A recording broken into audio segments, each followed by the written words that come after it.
Hello everyone, আমি doctor মুজাহিদ রহমান। আগামী 21শে December রবিবার বিকেল 5টায় আগরতলা টাউন হলে দিলীপ সরকার মেমোরিয়াল ফাউন্ডেশনের তরফ থেকে একটি সারা জাগানো বিতর্ক সভার আয়োজন করা হয়েছে। সেখানে আমি আছি, আপনারাও আসবেন। কলকাতা থেকে আমাদের বিখ্যাত ডাক্তার কুণাল সরকার আসছেন মডারেটর হিসাবে।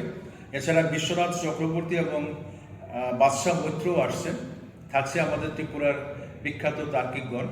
আশা করি আপনাদের সঙ্গে দেখা হবে। আবারও বলছি, আগামী 21শে ডিসেম্বর রবিবার বিকাল 5টায় আগরতলা টাউন হলে। সবাই ভালো থাকবেন, দেখা হবে। Subscribe to Tripura Info and press the bell icon so that you never miss any latest updates and news on Tripura.